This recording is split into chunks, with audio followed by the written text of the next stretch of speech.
El Ministerio Internacional Nueva Vida en Cristo presenta Momentos de Reflexión, un mensaje para su vida diaria, con el pastor Misael Ocampo Rivera. Bienvenidos. Hola amigos, cordialísimo saludo, bienvenidos a la reflexión en el día de hoy. Continuamos en Primera de Juan, capítulo 2, y vamos a pasar al versículo 18 en adelante.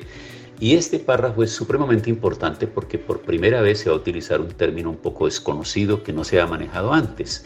Dice el anticristo, el anticristo. Prestemos mucha atención. Hijitos, ya es el último tiempo y según vosotros oísteis que el anticristo viene. Así ahora han surgido muchos anticristos, por esto conocemos que es el último tiempo. Salieron de nosotros, pero no eran de nosotros, porque si hubiesen sido de nosotros, habrían permanecido con nosotros, pero salieron para que se manifestase que no todos son de nosotros. Pero vosotros tenéis la unción del Santo y conocéis todas las cosas. No os he escrito como si ignoraseis la verdad, sino porque la conocéis, y porque ninguna mentira procede de la verdad. ¿Quién es el mentiroso, sino el que niega que Jesús es el Cristo? Este es el anticristo, el que niega al Padre y al Hijo. Todo aquel que niega al Hijo tampoco tiene al Padre, y el que confiesa al Hijo tiene también al Padre. Lo que habéis oído de mí desde el principio permanezca en vosotros. Si lo que habéis oído desde el principio permanece en vosotros, también vosotros permanecéis en el Hijo y en el Padre. Y esta es la promesa que Él nos hizo, la vida eterna. Os he escrito esto sobre los que os engañan, pero la unción que vosotros recibiste de Él permanece en vosotros y no tenéis necesidad de que nadie os enseñe. Así como la unción misma os enseña todas las cosas y es verdadera y no es mentira, según ella os ha enseñado a permanecer en Él. Y ahora, hijitos, permaneced en Él para que cuando se manifieste tengamos confianza, para que en su venida no nos alejemos de Él avergonzados. Si sabéis que Él es justo, sabed también que todo lo que Él hace justicia es nacido de Él. La reflexión anterior nos está hablando a nosotros acerca del nuevo mandamiento, de lo que teníamos que hacer nosotros, de cómo podíamos acercarnos al Señor, cómo podíamos tenerlo, y estaba en esa parte final de ese primer párrafo, estaba hablando acerca de las calidades, digamos, de los compromisos, de los grados, si se quiere, de los grados de nivel y de madurez espiritual. Ahora está advirtiendo de algo que va a suceder a futuro, pero que puede estar sucediendo también hoy, en este tiempo presente. Dice todo lo que hay en el mundo. El anticristo. Esta es la primera vez que ocurre el término anticristo. Su uso solo se encuentra en la epístola de Juan 4:3 y segunda de Juan 7. Y este es un nombre propio y se refiere al gobernante mundial que vendrá al final de los tiempos y que por el poder de Satanás tratará de suplantar al Cristo verdadero y se opondrá a él. Amigos, leer estos pasajes hace 30, 40 años atrás era un asunto que no había muchas luces para poderlo entender, pero ¿cómo podrá un hombre, un gobernante mundial, llegar a tener el dominio absoluto de todo?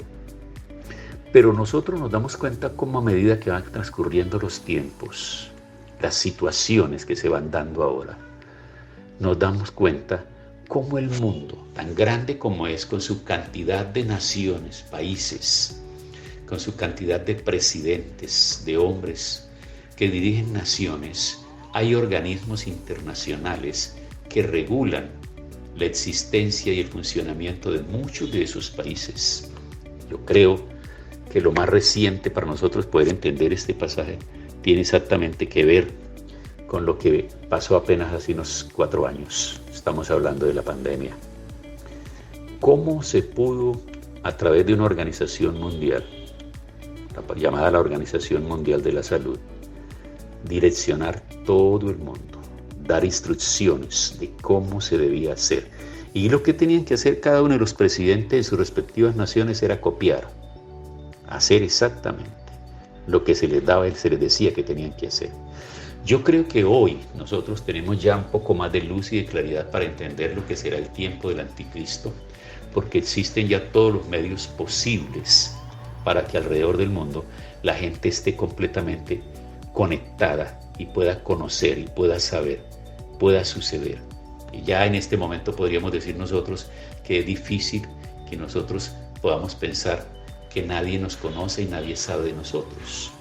Las redes sociales a las cuales la gente con tanta tranquilidad, con tanto ánimo, con tanta confianza y seguridad le suministra todos sus datos, le sube todas sus fotos y hace todas las cosas, son mecanismos a través de los cuales está capturando todo tipo de información que se requiera.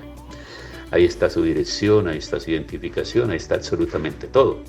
Ahora, nosotros nos damos cuenta también que es interesante cómo vas tú a comprar un par de zapatos y para poder pagar un par de zapatos o cualquier prenda que tú compres, tú tienes que dar tu número de cédula y, oh sorpresa, en muchos de esos lugares, sin que tú ni siquiera hayas ido por primera vez a hacer una compra, ya aparece tu nombre. Tú vas a comprar un tiquete, vas a comprar cualquier cosa y cuando tú das tu número, inmediatamente aparece tu nombre.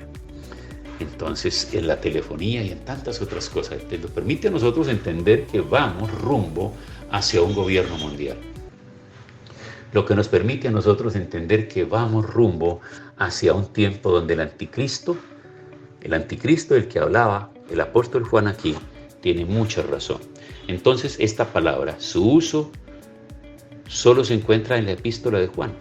Y este era un nombre propio que se refiere al gobernante mundial que vendrá al final de los tiempos y que por el poder de Satanás tratará de suplantar al Cristo verdadero y se opondrá a él.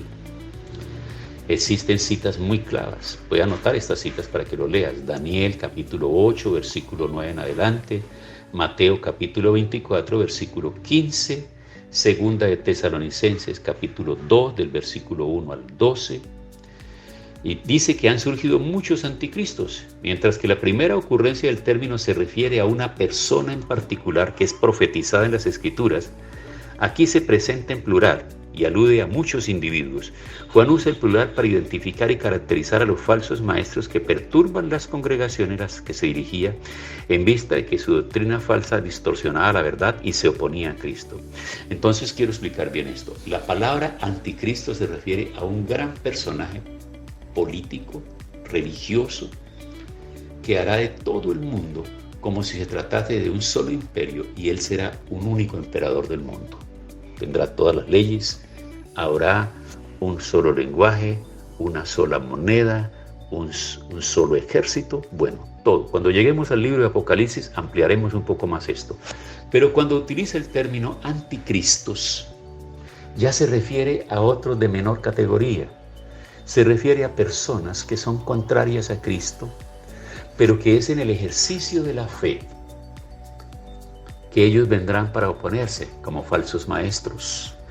Quizá en el ejercicio de sus gobiernos, en sus países, o tal vez ahí en sus aldeas, en sus departamentos, en sus regiones pequeñas donde ellos están. Harán y manifestarán situaciones con las cuales ellos expresen su contrariedad a la fe cristiana y al cristianismo. Ahora notemos nosotros cómo ha venido sucediendo todo esto. Y es que en la mayoría de los países que otrora fueron cristianos, que pertenecieron a la religión universal, en todas las oficinas que representaban el gobierno, en sus diferentes manifestaciones, tanto a nivel nacional como a niveles departamentales y municipales, en las oficinas existieron símbolos patrios y existieron símbolos religiosos.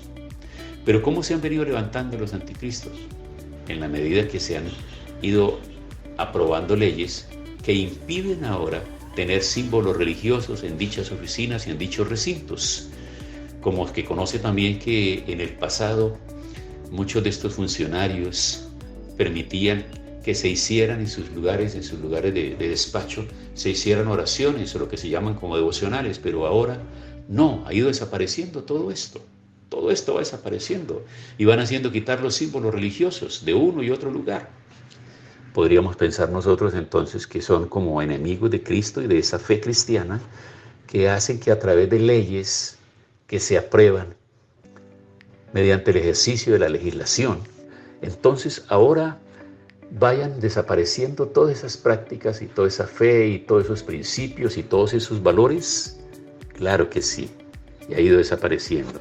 Y este es el trabajo de los anticristos, o sea, de los pequeños cristos, que se van levantando y se van oponiendo, y que van enseñando cosas contrarias, y que van dándole más lugar a las filosofías y a las ideologías de los hombres que a la palabra de Dios. Pero algunos de ellos salieron de nosotros, pero no eran de nosotros. La primera característica que se menciona de los anticristos o maestros falsos o engañadores es que se desvían desde el seno de la congregación compuesta por los fieles. Y para la segunda característica, en el verso 26 dice, se levantan desde el interior de la iglesia y se separan de la comunión verdadera, pero en su salida pretenden arrastrar a muchos en pos de sí. El versículo también hace hincapié en la doctrina de la perseverancia de los santos. Aquellos que en verdad han nacido de nuevo se mantienen firmes en la fe, en la comunión y en la verdad. Y la prueba más fuerte del cristianismo verdadero es la resistencia. Marcos en el capítulo 13, versículo 13 y Hebreos capítulo 3, versículo 14. Es esa resistencia. Tan pronto las personas se apartan de la verdad de la iglesia, quedan desenmascarados sus motivos apóstatas.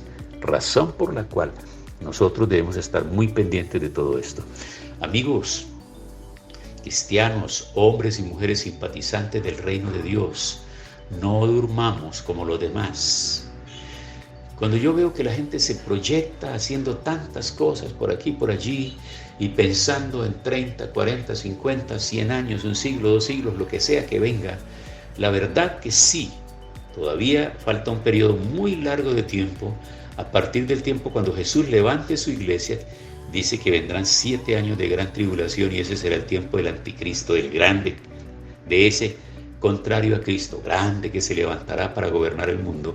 Pero la iglesia habrá desaparecido. Pero luego vendrá un tiempo muy largo, muy extenso de 1000 años. Cuando yo veo a la gente que está proyectándose como si no tuviesen ninguna expectativa acerca de que Cristo regresa, es porque no tienen conocimiento de la palabra de Dios. Y los cristianos no podemos estar desapercibidos y no podemos vivir como si nunca hubiésemos oído esto. Porque si bien es cierto que las bendiciones que Dios nos concede, los buenos trabajos y las oportunidades de tener tantas cosas son importantes, no obstante, nuestra mirada siempre debe estar puesta en Él. No sea que nos dejemos desviar por los anticristos que vienen para matar nuestra fe, que vienen para apaciguar nuestra fe y que vienen para enfriar nuestro conocimiento y nuestro deseo de servir cada día al Señor. Quiero que oremos en el día de hoy, porque esta palabra nos advierte. Señor, hoy venimos delante de ti para darte gracias por esta palabra que nos advierte y ayúdanos a tener conocimiento y a estar siempre dispuestos a oír tu palabra y a seguir el ejemplo que tú nos has dejado. Gracias en el nombre de Jesús. Amén. Hemos disfrutado de un gran momento de reflexión con el pastor Misael Ocampo Rivera. Un mensaje lleno de amor, esperanza y felicidad para tu vida. Los invitamos a compartir este mensaje con sus amistades y en sus redes sociales. Búsquenos en YouTube y Facebook como Ministerio Internacional Nueva Vida en Cristo y en Instagram como @MinInternacional Nueva Vida. Momentos de reflexión.